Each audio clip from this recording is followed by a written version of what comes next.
¿Alguna vez te has preguntado cómo una bebida que se consume en todos los rincones del mundo, símbolo de la cultura pop y el capitalismo estadounidense, surgió de la mente de un farmacéutico herido en la guerra civil, adicto a la morfina y obsesionado con curar dolencias cotidianas?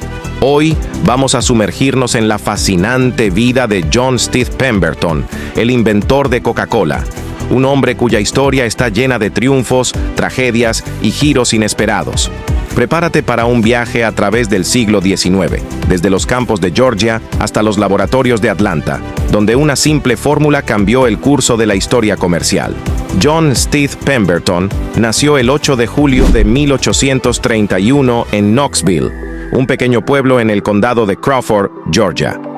Era hijo de James Clifford Pemberton, un hombre de origen norteño nacido en Carolina del Norte en 1803, y Martha L. Gant, una mujer sureña de raíces georgianas.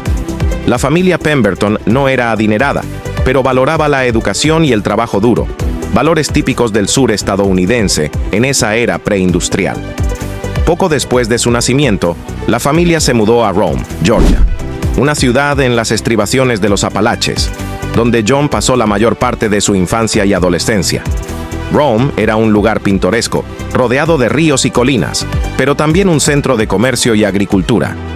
John creció en un entorno donde la medicina tradicional y los remedios caseros eran comunes, influenciado por las prácticas médicas de la época. Desde joven, mostró un interés por la botánica y la química, recolectando hierbas y experimentando con mezclas en el patio trasero.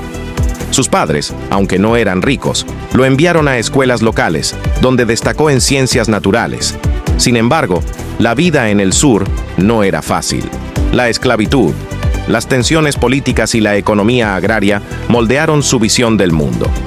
A los 19 años, en 1850, John decidió perseguir su pasión por la medicina, inscribiéndose en el Reform Medical College of Georgia, en Macon. Esta institución no era una universidad convencional. Se basaba en los principios thomsonianos, una escuela de pensamiento médico alternativa que enfatizaba el uso de hierbas, vapores y la purificación del cuerpo de toxinas, en oposición a las prácticas más invasivas como las sangrías o el uso excesivo de mercurio. Pemberton se graduó rápidamente, obteniendo una licencia para practicar medicina botánica. Era un joven ambicioso, listo para dejar su marca en un mundo donde la ciencia y la superstición se entrelazaban. Tras graduarse, Pemberton comenzó a ejercer como médico y farmacéutico en Rome y sus alrededores. En 1853, a los 22 años, se casó con Anne Eliza Clifford Lewis, una joven de Columbus, Georgia, conocida como Miss Cliff. Juntos tendrían un hijo, Charles Ney Pemberton, nacido en 1854. La pareja se estableció en Columbus en 1855, donde John abrió su primer negocio, un establecimiento mayorista y minorista de drogas y productos químicos, especializado en materia médica, sustancias para remedios médicos. En Columbus, Pemberton prosperó. Su laboratorio se convirtió en un centro de innovación, produciendo tinturas, extractos y pomadas a base de plantas. Obtuvo un título de posgrado en farmacia en algún momento antes de la Guerra Civil, aunque los detalles exactos se han perdido en el tiempo.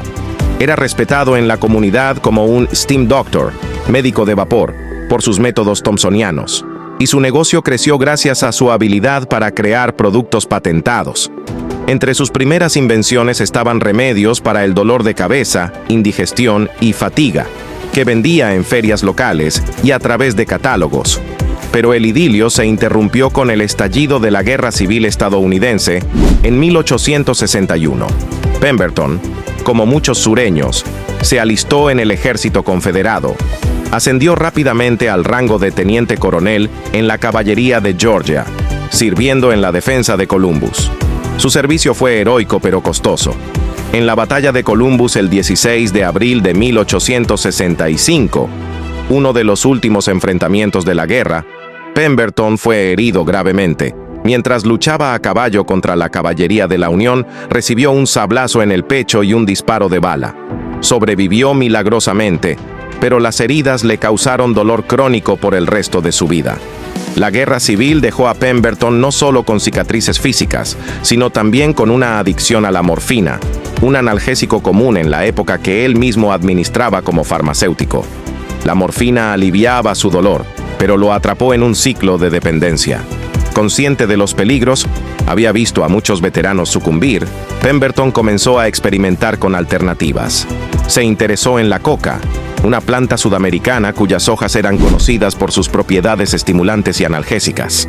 En 1865, con la guerra terminada y el sur en ruinas, Pemberton regresó a Columbus para reconstruir su negocio, pero la economía estaba devastada y en 1870 decidió mudarse a Atlanta, una ciudad en auge que se recuperaba rápidamente como centro comercial. Allí, estableció Pemberton Chemical Company, un laboratorio moderno donde producía una variedad de productos patentados, desde extractos de jengibre hasta tónicos para el hígado. Fue nombrado fiduciario de la Escuela de Medicina de la Universidad Emory y sirvió en la primera junta de licencias farmacéuticas de Georgia de 1881 a 1887. Los periódicos de Atlanta lo llamaban el médico más notable que la ciudad haya tenido. Inspirado en el Vin Mariani, un vino francés con extracto de coca popular en Europa, Pemberton creó su propio French Wine Coca en la década de 1880. Era un tónico promocionado como cura para el agotamiento nervioso, la impotencia, la dispepsia y sobre todo la adicción a la morfina y el opio. Contenía vino, extracto de hoja de coca, que incluye cocaína, y nuez de cola, fuente de cafeína. Se vendía como un elixir intelectual y ganó popularidad entre intelectuales y trabajadores estresados. Pemberton lo anunciaba en periódicos, afirmando que era el tónico más maravilloso del mundo. El punto de inflexión llegó en 1885 a 1886, cuando Atlanta implementó leyes de prohibición que prohibían la venta de alcohol. French Wine Coca contenía vino, por lo que Pemberton tuvo que reformularlo. Sustituyó el vino por un jarabe azucarado, manteniendo los extractos de coca y cola. Experimentando en su laboratorio de Marietta Street, creó una mezcla efervescente, jarabe mezclado con agua carbonatada. El 8 de mayo de 1886, la primera versión de Coca-Cola se sirvió en Jacobs Pharmacy, una farmacia local en Atlanta. Se vendía por 5 centavos el vaso como un tónico cerebral e intelectual, prometiendo curar dolores de cabeza, histeria y melancolía. El nombre Coca-Cola provenía de sus ingredientes principales: coca, de la hoja de coca, y cola, de la nuez de cola. Pemberton, junto con su socio Frank Robinson, diseñó el logo icónico en escritura spenceriana. Inicialmente, las ventas fueron modestas, solo 9 vasos al día en el primer año. Pemberton invirtió todo su dinero en promoción, pero su salud empeoraba. Adicto a la morfina, sufría de dolores constantes y problemas financieros. En 1887, comenzó a vender partes de la fórmula para pagar deudas. Primero, vendió 2/3 de los derechos a Willis Venable y George Lowndes, y luego, en 1888, el resto a Asa Griggs Candler, un empresario astuto, por un total de alrededor de $2.300, equivalente a unos $70.000 hoy. Trágicamente, Pemberton nunca vio el éxito masivo de su invención. Murió el 16 de agosto de 1888 a los 57 años en Atlanta, posiblemente por complicaciones de su adicción y heridas. Fue enterrado en el cementerio Linwood, en Columbus, en una tumba modesta. Su hijo Charles heredó poco y luchó con sus propios demonios, muriendo joven en 1894.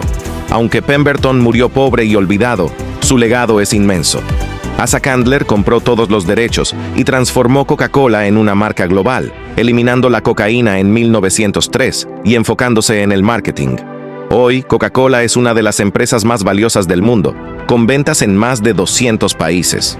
Pemberton es recordado no solo como inventor, sino como un pionero en la farmacia y la química. Su laboratorio en Atlanta fue el primero en Georgia en analizar suelos y químicos agrícolas y contribuyó a reformas médicas. Su vida refleja la era de la reconstrucción, innovación nacida del dolor, el espíritu emprendedor sureño y los peligros de la adicción. Sin sus experimentos, el mundo no tendría esa pausa que refresca. Pemberton nos enseña que las grandes ideas a menudo surgen de la adversidad personal.